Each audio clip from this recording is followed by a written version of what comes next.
Hello everyone, welcome to online engineering. यहाँ इस session में हम लोग पढ़ने वाले हैं about the creep in concrete. वैसे ये जो पर्टिकुलर वर्ड है क्रीप, इस क्रीप वर्ड का यूज़ आप बहुत सारे दूसरे सब्जेक्ट्स में भी देखते हो, है ना। क्रीप का एक्चुअली जो मतलब होता है वो क्या मतलब होता है, that is a slow process. ठीक है। अब अगर कोई स्लो प्रोसेस है तो ऑब्वियस ही बात है वो टाइम टेकिंग प्रोसेस होगा।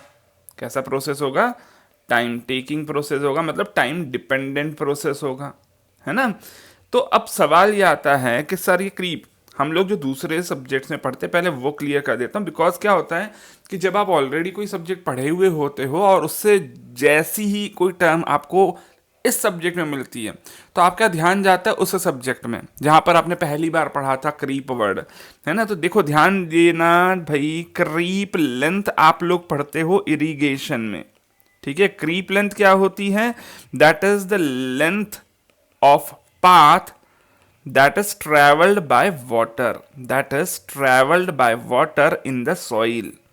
ठीक है, तो क्योंकि पानी जो है वो सॉइल के अंदर बहुत धीरे धीरे मूव करता है ना, धीरे धीरे मूव करेगा, ऑब्वियस सी बात है। तो वो जो धीरे धीरे स्लोली मूव कर रहा है पानी, किस पाथ को ट्रेवल करते हुए जा रहा है, उस पाथ को बोल देते क्रीप पाथ, और उस पाथ की लेंथ को बोल देते हैं as a creep length. Study करते हो आप अपने इरिगेशन इंजीनियरिंग में। ठीक है, इसी के अलावा आप लोग पढ़ते हो क्रीप इन रेलवे। ठीक है, क्रीप ऑफ रेल्स मतलब कि in the direction of movement of the railway vehicle, चाहे वो आपका वैगन हो चाहे आपका इंजन हो, लेकिन जिस भी डायरेक्शन में आपका रेलवे व्हीकल मूव कर रहा है उसी डायरेक्शन में हमारा रेल जो है वो भी मूव कर जाता है। सो that is nothing but that is the movement of a rail track, that is the movement of rail track. लेकिन ऑब्वियस ही बात है ये जो मूवमेंट है बहुत लंबे टाइम में देखने को मिलता है ना। 1 साल 2 साल बाद अगर लगातार एक ही डायरेक्शन में ट्रैफिक ज़्यादा होगा तो फिर वहाँ पर रेल ट्रैक मूव कर जाता है in the direction of the movement of the vehicle. But ये अगेन बहुत स्लो मूवमेंट होता है। इन द सेम वे अगर मैं बात कर रहा हूँ क्रीप इन कॉन्क्रीट की, जो अभी फिलहाल हमारा टॉपिक है, ठीक है, तो क्रीप इन कंक्रीट मतलब क्या होगा? ये एक ऐसा प्रोसेस होगा जो कि बहुत स्लोली होता है, धीरे धीरे होता है, टाइम टेकिंग प्रोसेस होता है ना। लेकिन ये प्रोसेस होता क्या है? देखो कंक्रीट में अगर लगातार एक लोड अप्लाई किया जाए, डेड लोड हो स्टैटिक लोड हो, है ना। डेड लोड स्टैटिक लोड क्यों बोल रहा हूं? क्योंकि देखो सबसे पहली चीज मैंने बोला है दैट एक कांस्टेंट लोड अप्लाई किया गया फॉर द लॉन्ग टाइम, क्योंकि स्लो प्रोसेस है ये, है ना। तो मैं यहां पर क्या लिख सकता हूं? That under the application of, under the application of a continuous, a continuous static load for, सबसे पहली बात कितने टाइम के लिए? ऑब्वियसली बात है शॉर्ट टाइम ड्यूरेशन के लिए नहीं होगा, that is for the long duration होगा। ठीक है, तो ऑब्वियस सी बात है ये जो लोड है अगर लॉन्ग ड्यूरेशन के लिए एक ही कंक्रीट पर लग रहा है, एक पर्टिकुलर लोकेशन पे लग रहा है, इसका मतलब वो मूव नहीं कर रहा है, दैट मीन्स वो लोड कौन सा होगा? डेड लोड होगा कि लाइव लोड होगा? लाइव लोड का मतलब क्या है कि जो भी कुछ आपके स्ट्रक्चर पे ऐसी चीजें जो मूव करती है, चाहे वो इंसान मूव करता हो, है ना, या हो सकता है आप अपने घर में कोई अलमारी रखी है, कोई फर्नीचर रखा है, तो ये सब क्या होता है? लाइव लोड होता है, एक पर्टिकुलर फिक्स लोकेशन पर नहीं रहता। डेड लोड का मतलब क्या है कि जो कि आपके बिल्डिंग स्ट्रक्चर पर हमेशा लगा रहेगा। ठीक है, हमेशा लगा रहेगा, तो जिसमें खुद सबसे पहले इंपॉर्टेंट जो आता है वो self weight of the building आता है ना। तो लॉन्ग ड्यूरेशन के लिए कौन सा लगा होगा? डेड लोड की लाइव लोड? तो ऑब्वियस ही बात है कौन सा लोड लगा होगा? डेड लोड लगा होगा। तो सबसे पहली बात, क्रीप कौन से लोड के अंडर होता है? That is under a static और डेड लोड होता है। अब क्रीप का मतलब क्या है? तो that is when the application of a continuous और static load for long duration is there. आपको क्या देखने को मिलता है कि कंक्रीट में एक टाइम डिपेंडेंट स्ट्रेन देखने को मिलता है, डिफॉर्मेशन देखने को मिलता है। A time dependent a time dependent deformation in the structure, deformation in the concrete, ठीक है, इन द कॉन्क्रीट बात कर लेता हूँ, बाकी स्ट्रक्चर में कैसा डिफॉर्मेशन होगा वो बात की बात है, डिपेंड करेगा कि हमारा मेंबर कैसा और उस पर लोड कैसा लग रहा है। In the concrete is observed, ठीक है, तो ऐसे ही डिफॉर्मेशन को क्या बोलते हैं, such deformation is known as creep, such deformation is known as creep, ठीक है।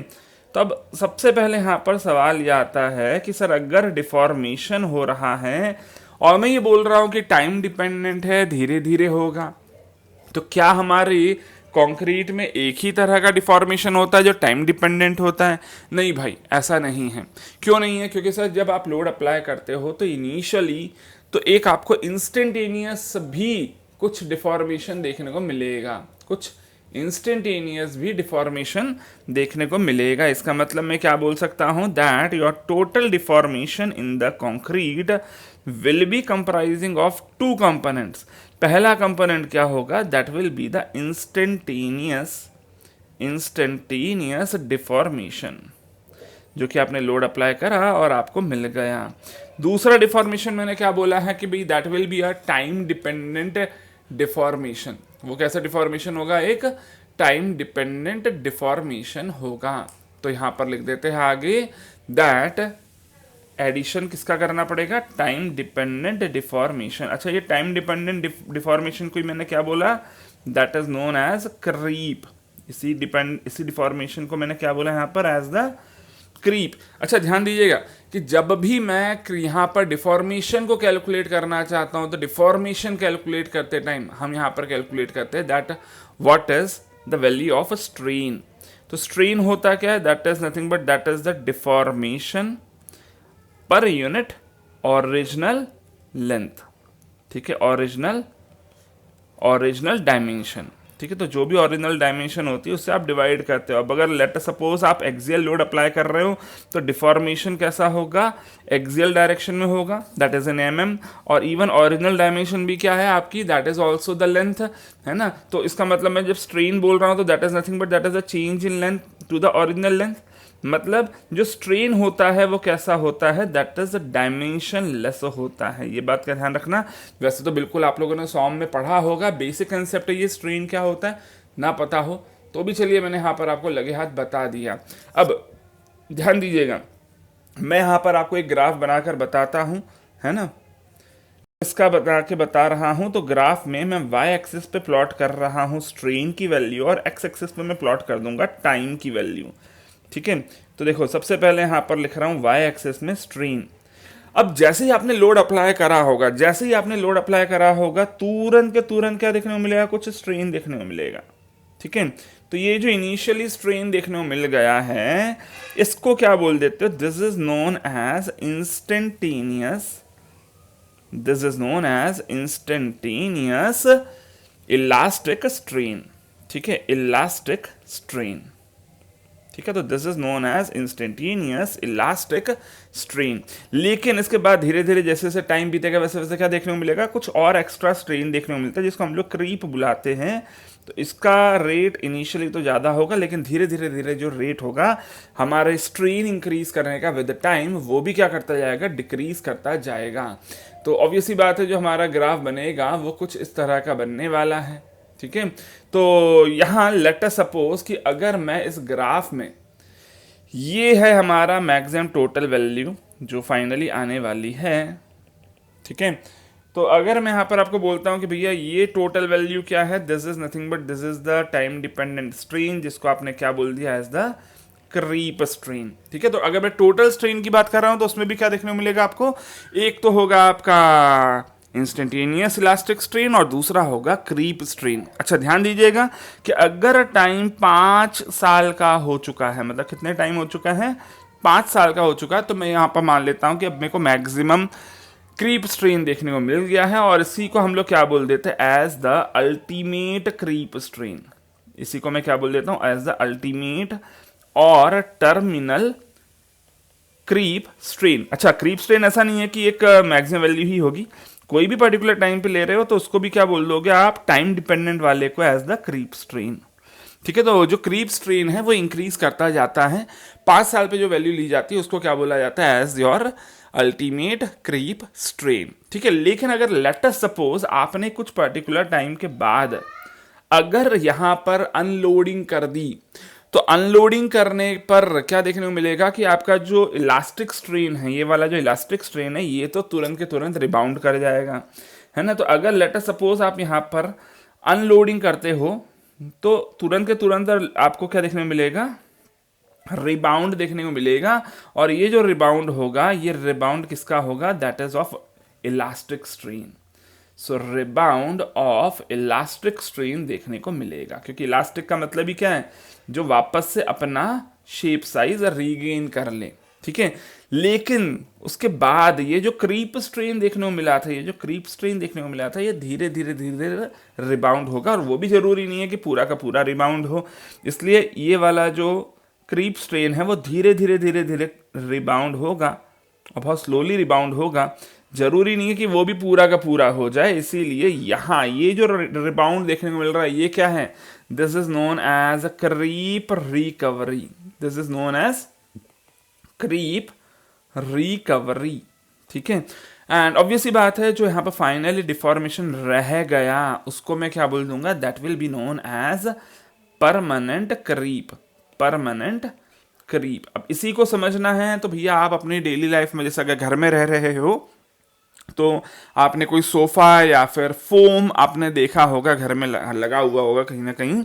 तो सोफा जब नया नया आया था तो उसकी साइज कुछ अलग थी, नया नया आया था तो उसमें फोम की साइज लेट अस सपोज कुछ इतनी थी, ठीक है। अब नया नया फोम था सोफा का, तो आप उस पर बैठते थे और उठते थे। जब उड़ जाते थे तो वापस से वो सोफे का फोम रिबाउंड कर जाता था। तो इनिशियली क्या देखने को मिला आपको, नया नया जब तक सोफा था, जब आप लोड अप्लाई करते थे तो वो यहाँ तक डिफॉर्म होता था और वापस से रिबाउंड पूरा का पूरा हो जाता था, ठीक है। लेकिन ये तो बात थी किसकी, अपने नए सोफे की। तो that is nothing but that is your elastic strain, जो कि आपके बैठने पर देखने को मिलता था और वो वापस से रिबाउंड भी हो जाता था अपने सोफे में। लेकिन अब क्योंकि वो सोफा धीरे धीरे कुछ साल बीत गए, पुराना हो गया होगा, तो अगर वो सोफा पुराना हो चुका है तो उसमें क्या देखने को मिलता है कि भाई कोई बैठा हो ना बैठा हो, हम हमेशा कहाँ बैठते आए हैं, वो इंप्रेशन उस सोफे पर देखने को मिलता है अगर वो सोफा बहुत पुराना है तो, हाँ या ना, पक्की बात है।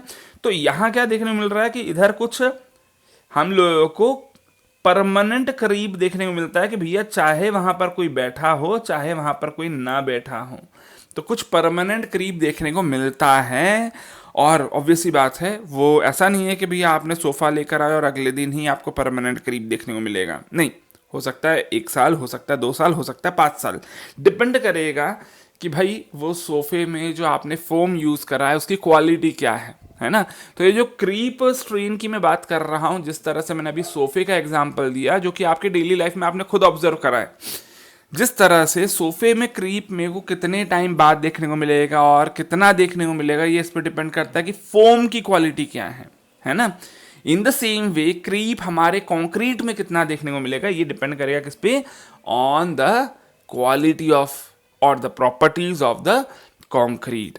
तो चलिए अभी तक यहाँ तक आई होप शायद इतनी बातें तो क्लियर है। अब बात करते हैं आगे यहाँ पर, that what are the reasons for the creep. ये क्रीप जो है ये आता क्यों है, ठीक है। तो ये यहाँ पर हम लोग एक काम करते हैं, लिख देते हैं that what are the reasons for creep. ये क्रीप आता क्यों है। देखिए ऑब्वियसली बात है, टाइम के साथ साथ धीरे धीरे कुछ ऐसे प्रोसेसेस हुए होंगे हमारे कंक्रीट में, जिसके कारण हमारा कंक्रीट में डिफॉर्मेशन एक्स्ट्रा देखने को मिला होगा। ऑब्वियसली बात है, कंक्रीट में अगर मैं बात करूं तो सॉलिड इंग्रेडिएंट्स होते हैं जो कि चेंज तो नहीं होंगे, है ना। सॉलिड इंग्रेडिएंट्स के अलावा कुछ फ्लूइड्स होते हैं हमारे, किसमें, सीमेंट में। फ्लूइड्स कौन कौन से होते हैं, तो सर फ्लूइड्स में होता है पहला तो एक तो हमारा होता है वाटर सीमेंट के साथ बना लेता है सीमेंट पेस्ट, ठीक है। दूसरा यहाँ पर होता है एयर। तो इन्हीं का वॉल्यूम क्या है, चेंज हो सकता है, because these fluids can flow in और they can flow out from the concrete, है ना। सॉलिड्स तो मूव नहीं करेंगे हमारे, बाहर तो नहीं निकलेंगे, ये मैं एज्यूम कर रहा हूँ कि भैया सॉलिड बाहर नहीं निकले हमारे कंक्रीट से। क्या मूव कर सकता है इजीली? फ्लूइड्स मूव कर सकते हैं, तो चाहे वो सीमेंट पेस्ट हो, वाटर हो, या इवन कोई एयर हो, तो इनका मूवमेंट हो सकता है, जिसके कारण धीरे धीरे टाइम के साथ डिफॉर्मेशन देखने को मिलेगा, है ना। तो इसमें सबसे पहला जो मैंने यहाँ पर मूवमेंट एज्यूम कर सकता हूं, that is nothing but that is the internal movement of water. कौन सा वाटर? तो ऐसा वाटर जो कि सरफेस पर एड्जॉर्ब हो गया हो, सरफेस पर एड्जॉर्ब हो गया हो, वो वाला water. So internal movement of adsorbed water, ये एक रीजन हो सकता है।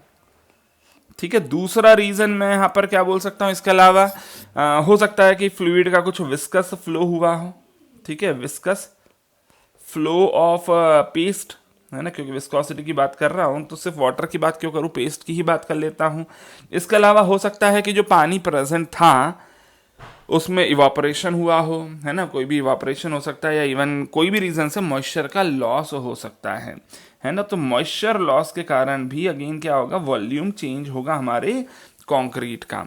इसके अलावा हो सकता है कि कुछ क्रैक्स, क्योंकि जब मैं एयर की बात कर रहा था तो हवा कहाँ प्रेजेंट होती है, क्रैक्स में प्रेजेंट होती है। तो हो सकता है कि भैया जो क्रैक्स है वो धीरे धीरे टाइम के साथ ज़्यादा बढ़े हो, है ना। अगर क्रैक्स बढ़ेंगे तो अगेन वहाँ पर क्या देखने को मिलेगा, आप लोगों को डिफॉर्मेशन देखने को मिलेगा।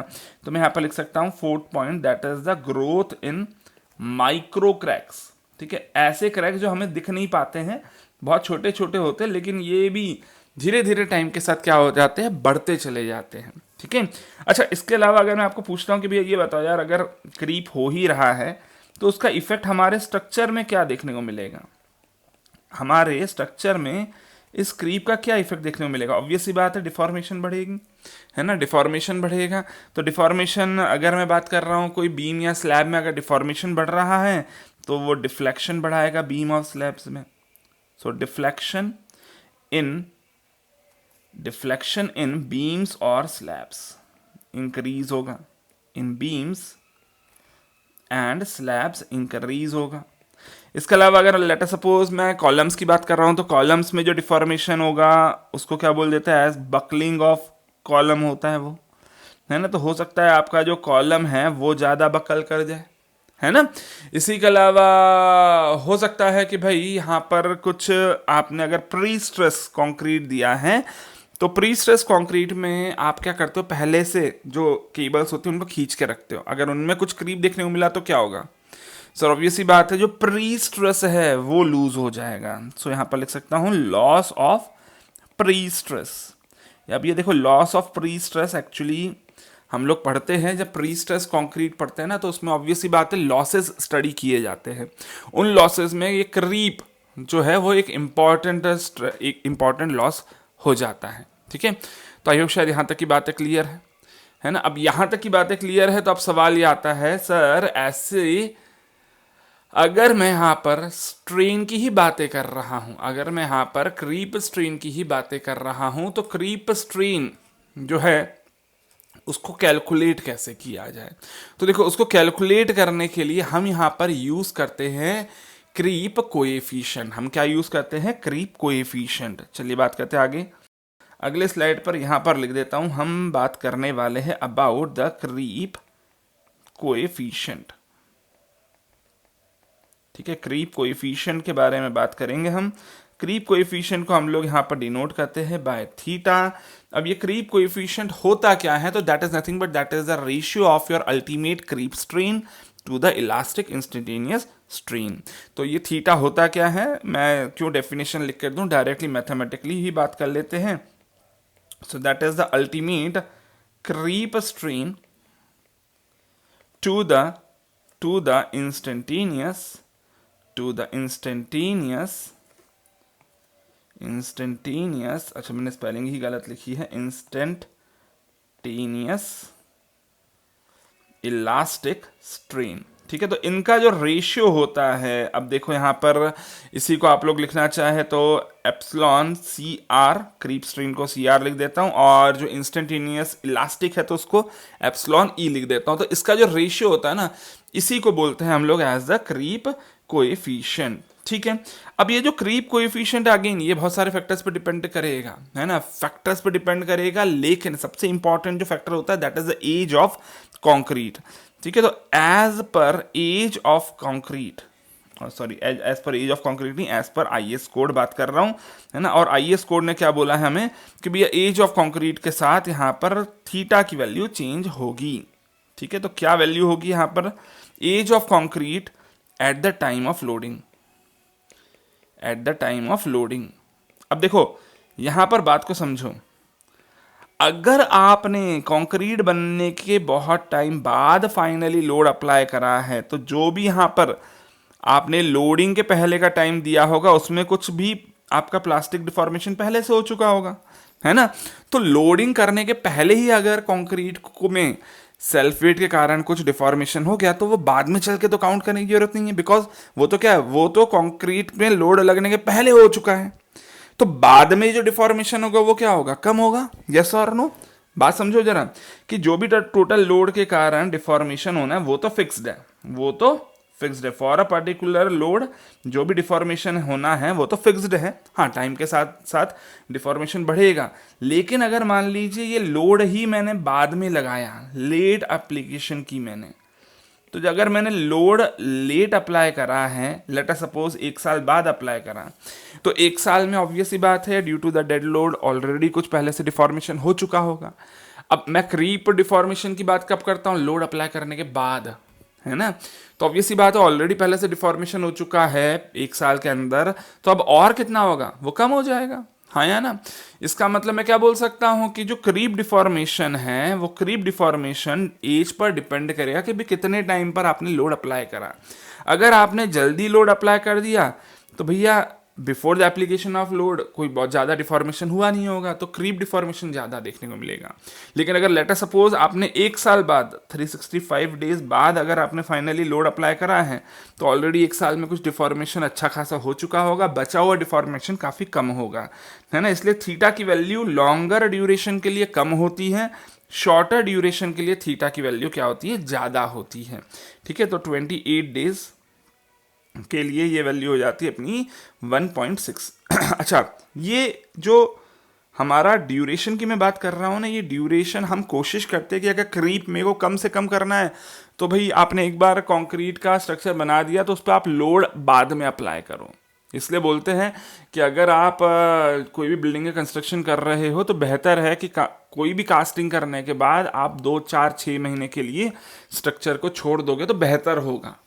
बेहतर क्यों होगा, क्योंकि भैया जो भी डिफॉर्मेशन होना था वो पहले ही हो जाएगा, फिर आप लोड अप्लाई कर रहे हो।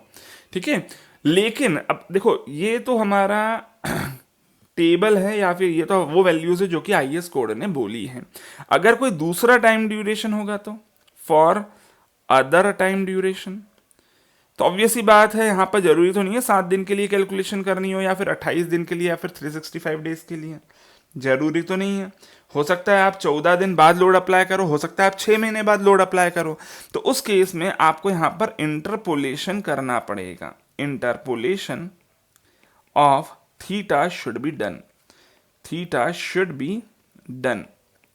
ठीक है, अब इंटरपोलेशन जब करा जाता है तो उसमें ऑब्वियसली बात है लीनियर इंटरपोलेशन तो करोगे, लेकिन लीनियर इंटरपोलेशन में आपका जो ग्राफ होता है ना वो अरिथमेटिकल स्केल पर नहीं होता भैया, ये बात का ध्यान रख लेना, है ना। थीटा इधर वाई एक्सिस पे दिखा रहा हूँ और एक्स एक्सिस पे दिखा रहा हूँ टाइम। ठीक है, या फिर एज ऑफ कॉन्क्रीट भी बोल सकते हो, लेकिन ध्यान दीजिए कि जो टाइम है ना उसको आप लिखते हो लॉग में। ठीक है, इसका मतलब कि यहाँ पर आ जाएगा log 7, ठीक है, या फिर log 28 और आ सकता है log 365, log 365। थीटा की वैल्यू क्या थी 1.1 इधर थी, इधर 2.2 थी, इधर हमारी 1.6 थी। तो जब आप इन तीनों कोई पॉइंट्स को ज्वाइन करते हो तो यहाँ पर आपको लीनियर ग्राफ देखने को मिलता है। ठीक है, तो this is your 2.2, this is for your 28, this value is 1.6 और यहाँ वैल्यू आ रही है अपनी 1.1। ठीक है, तो दिस इज 1.1। लेकिन ध्यान क्या रखना है कि भैया जो आपका ग्राफ है, जो आपका ग्राफ है उसमें एक्स एक्सिस जो है that x axis is on the log scale. ठीक है, बस इतना ध्यान रख लीजिएगा कि एक्स एक्सिस पे आपको लॉग स्केल लेना है और उसके बाद आपको यहाँ पर जो भी इंटरपोलेशन है करना वो आप कर सकते हो। ठीक है, चलिए इसके अलावा जो लास्ट पॉइंट आ जाता है कि भैया अगर आप क्रीप स्टडी कर ही रहे हो तो कौन कौन से ऐसे फैक्टर्स है जो कि क्रीप को अफेक्ट करते हैं, है ना। तो अब यहाँ पर बात कर लेते हैं that what are the factors affecting creep. क्योंकि देखो कई बार आपके जो ऑब्जेक्टिव एग्जाम्स है ना उनमें फैक्टर्स पे ही बेस्ड क्वेश्चन आ जाता है। अब वो क्वेश्चन होता बहुत छोटा सा है, लेकिन अगर आपने फैक्टर्स ना पढ़े हो तो ऑब्वियसली बात है वो छोटा सा क्वेश्चन भी नहीं बनेगा और एग्जाम में आपके मार्क्स कम हो जाएंगे, है ना। तो कुछ ऐसे फैक्टर्स है जिसके बढ़ने पर क्रीप स्ट्रेन बढ़ता है। तो पहले जैसे अगर लेटर सपोज मैं सबसे पहले बात कर देता हूँ कि सीमेंट कंटेंट, देखिए सीमेंट कंटेंट अगर बढ़ा तो सीमेंट कंटेंट बढ़ने पर क्या देखने को मिलेगा आपको जो सीमेंट पेस्ट है वो बढ़ेगा, है या ना। सीमेंट पेस्ट बढ़ेगा मतलब जो विस्कस फ्लो की मैं बात कर रहा था या लॉस की बात कर रहा था वो बढ़ जाएगा। दैट मीन्स यहाँ पर क्रीप की वैल्यू क्या होगी इस केस में बढ़ जाएगी। ठीक है, इसी के अलावा लेट अस सपोज अगर मैं वाटर सीमेंट रेशियो बढ़ा रहा हूँ, ठीक है, वाटर सीमेंट रेशियो अगर बढ़ा रहा हूँ इसका मतलब क्या है कि वाटर इंक्रीज होगा। सर वाटर अगर इंक्रीज होगा मतलब लॉस ऑफ वाटर भी ज़्यादा होगा, है ना, लॉस ऑफ मॉइस्चर भी ज़्यादा होगा उस केस में। सर अगर लॉस ऑफ मॉइस्चर ज़्यादा होगा इसका मतलब क्रीप जो डिफॉर्मेशन है वो भी बढ़ जाएगा। ठीक है, इन द सेम वे अगर मैं बोल रहा हूँ कि cement paste to the aggregate ratio अगर बढ़ रहा है तो ऑब्वियसली बात है क्या देखने को मिलेगा कि यहाँ पर अगर सीमेंट पेस्ट ज़्यादा है तो उसका लॉस ज़्यादा हो सकता है, लॉस ज़्यादा हो सकता है इसका मतलब लॉस ऑफ पेस्ट ज़्यादा हो सकता है, इसका मतलब मैं क्या बोल सकता हूँ कि क्रीप भी ज़्यादा देखने को मिलेगा। ठीक है, बहुत सिंपल से फैक्टर्स है। वैसे आप खुद भी अपना लॉजिक दिमाग लगाओगे तो अप्लाई कर सकते हो यहाँ पर और बता सकते हो कि भी क्या इफेक्ट रहेगा। जैसे अगर let us suppose ambient temperature मतलब सराउंडिंग का टेम्परेचर अगर बढ़ा तो सर अगर टेम्परेचर बढ़ेगा तो इवापोरेशन बढ़ेगा, हाँ या ना, इवापोरेशन बढ़ेगा इसका मतलब क्या है कि लॉस ऑफ वाटर बढ़ेगा। सर लॉस ऑफ वाटर बढ़ेगा इसका मतलब क्रीप की वैल्यू क्या होगी, बढ़ेगी। क्लियर है ना। अच्छा, इन द सेम वे अगर लेट अस सपोज एयर इंट्रेनमेंट जो हम लोगों ने इसके पहले अपने मिक्स डिज़ाइन में भी पढ़ा था कि अगर लेट अस सपोज एयर इंट्रेनमेंट बढ़ा मतलब हवा अगर ज़्यादा है तो उसके बाहर निकलने के चांसेस भी ज़्यादा हो जाएंगे, है ना। पोर्स ज़्यादा होंगे इसका मतलब अगर एयर इंट्रेनमेंट ज़्यादा है इसका मतलब पोर्स ज़्यादा इसका मतलब डिफॉर्मेशन क्या हो जाएगा, बढ़ जाएगा। यस और नो, बहुत सिंपल सी बातें हैं। इन द सेम वे अगर लेट अस सपोज मैं आपको पूछता हूं कि अगर ह्यूमिडिटी बढ़ गई, ह्यूमिडिटी का मतलब क्या होता है, that is the amount of water present in the surrounding air, है ना। तो अगर सराउंडिंग एयर में पानी ज़्यादा है इसका मतलब इवापोरेशन क्या होगा उस केस में, इवापोरेशन उस केस में कम हो जाएगा। सर अगर इवापोरेशन कम हुआ इसका मतलब लॉस ऑफ वाटर कम होगा, लॉस ऑफ वाटर कम होगा इसका मतलब क्रीप की वैल्यू क्या हो जाएगी, कम हो जाएगी। बोलो हाँ, समझ में आता है ना। इन द सेम वे अगर मैं आपको बोलता हूँ भैया एज ऑफ कॉन्क्रीट का क्या इफेक्ट पड़ेगा, ये तो हम लोगों ने ऑलरेडी इसके पहले देख ही लिया जब वो टेबल पढ़ना था। अगर मान लीजिए age of concrete at the time of loading, ठीक है, एट लोडिंग टाइम, अगर लेट अस सपोज ऑलरेडी पहले से ही हमारा कंक्रीट पुराना है तो लोडिंग के बाद वहाँ पर डिफॉर्मेशन ज़्यादा नहीं मिलेगा, है ना। तो मैं यहाँ पर क्या बोल सकता हूँ कि क्रीप की वैल्यू उस केस में क्या हो जाएगी, कम हो जाएगी, जो हमने अभी थीटा के लिए भी पढ़ा था।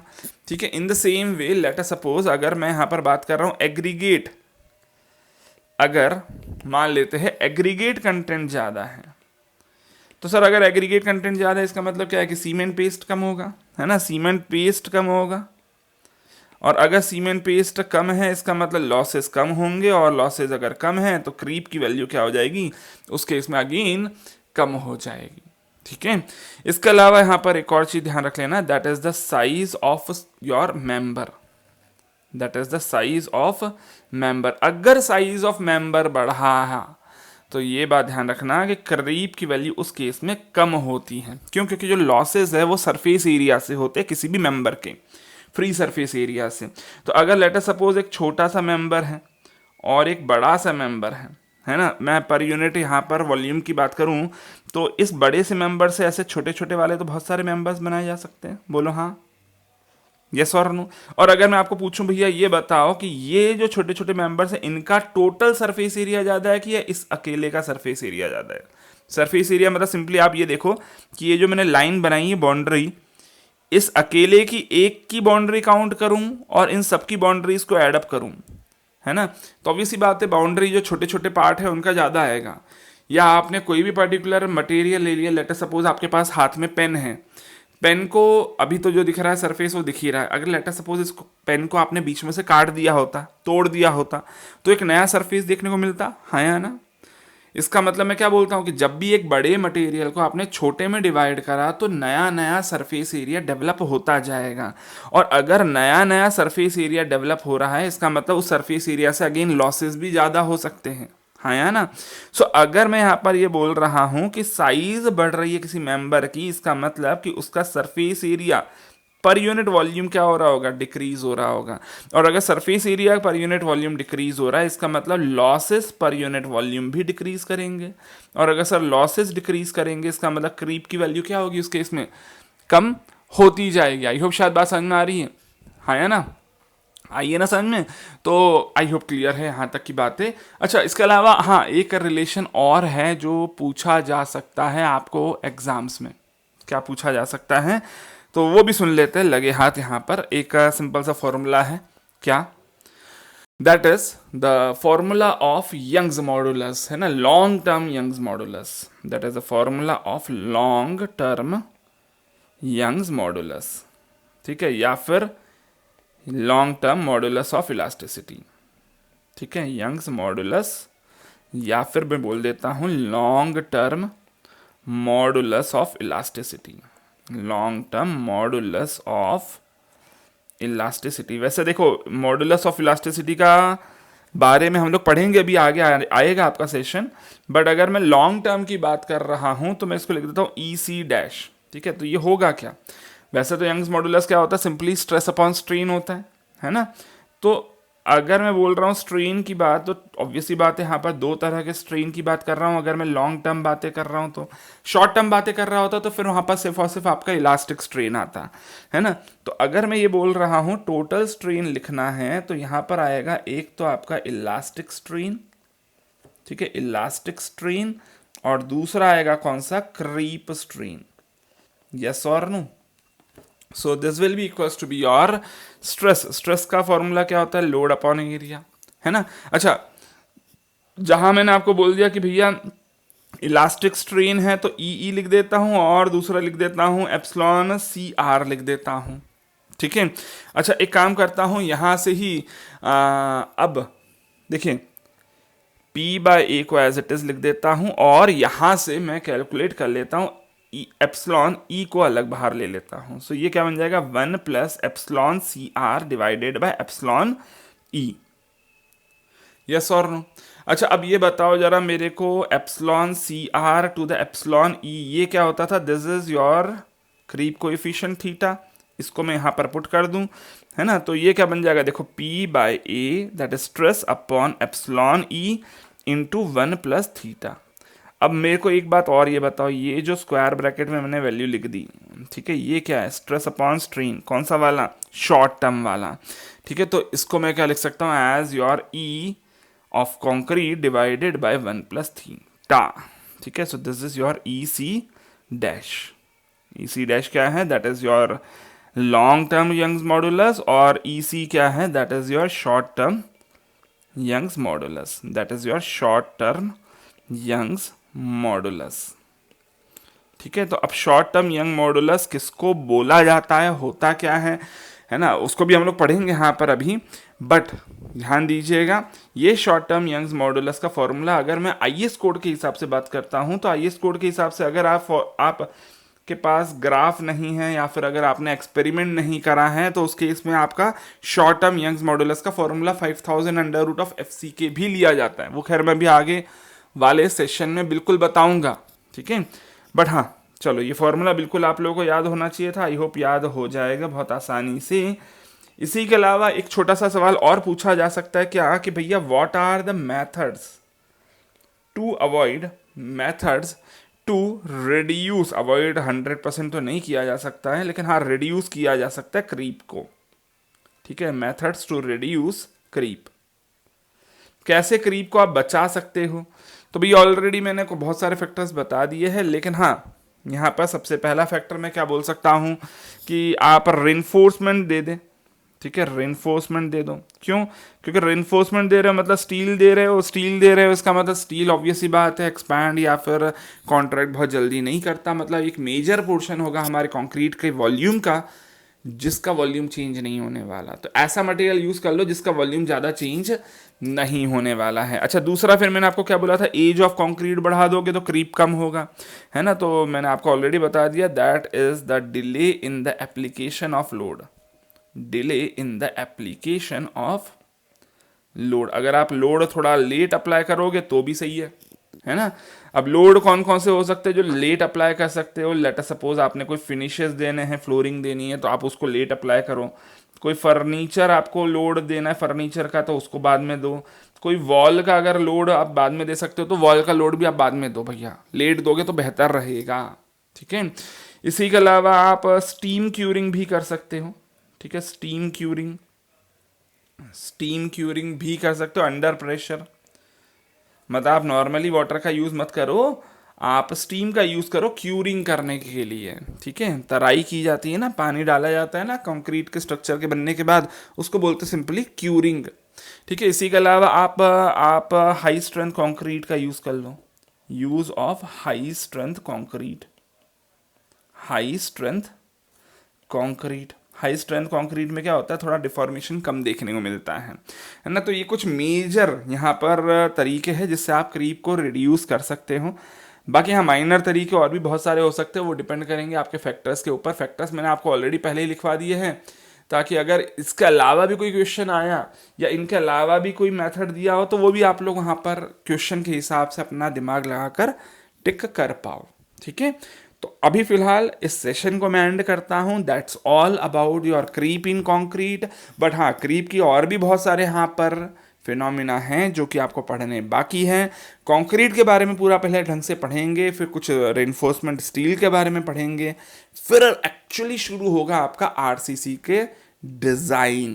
तो अभी आरसीसी की डिज़ाइन एक्चुअली शुरू ही नहीं हुई है, अभी तो फिलहाल हम लोग जो आरसीसी के इंग्रेडिएंट्स हैं उन्हीं के बारे में पढ़ रहे हैं।